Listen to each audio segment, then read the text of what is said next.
Hi y'all, today I'm doing my read aloud on the book Shark in a Park. So we're going to start off, before I ever do any reading from our story, I'm going to ask the students,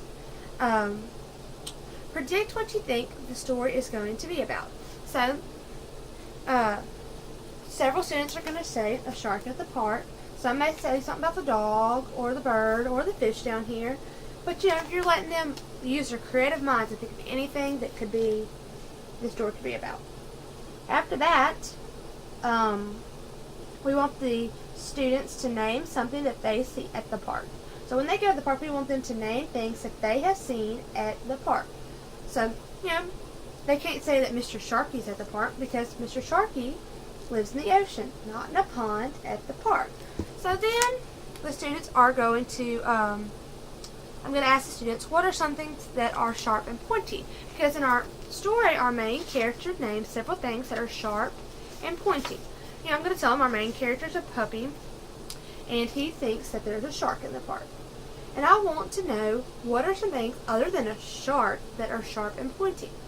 They may name things like alligator or a stick, or they may name a dolphin or a castle or a dragon.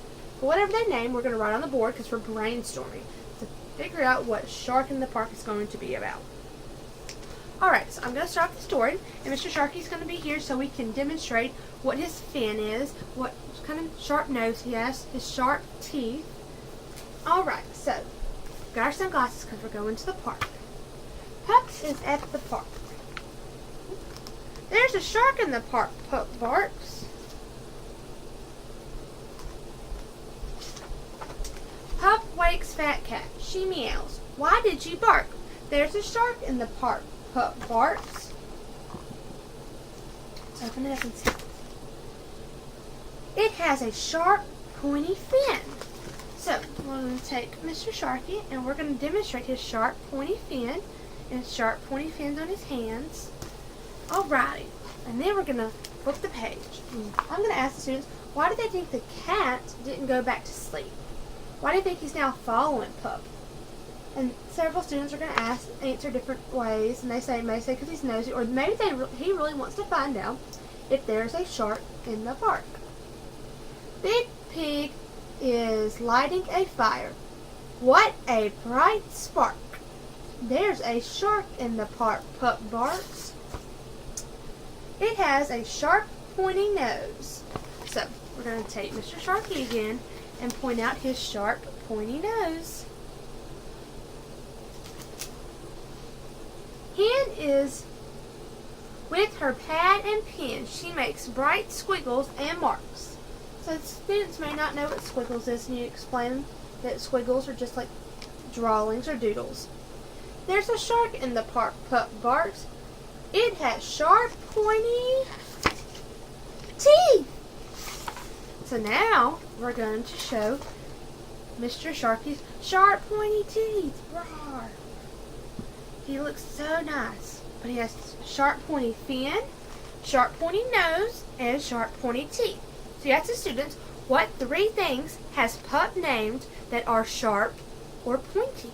So they're going to say his fin, his nose, and best of all, his teeth. So now, let's see where Pup goes next. Sam Sheep is asleep where it's dark. There's a shark in the park, Pup barks. So I'm going to ask the students, what animals so far has Shark encountered? And they can name pig, chicken, cat, and sheep. And I'm going to ask them, well, what do you think? Why do you think cat, chicken, and pig didn't go back to what they were doing? Why do you think they kept following Pup? At this point, they're probably curious if there's really going to be a shark in the park. A shark meows Fat Cat. A shark grunts Big Pig. Zzz, snores Sam Sheep, still fast asleep. A shark hen clucks hen. Yes, a shark. There's a shark in the park, Pup barks. Make your way to the lake.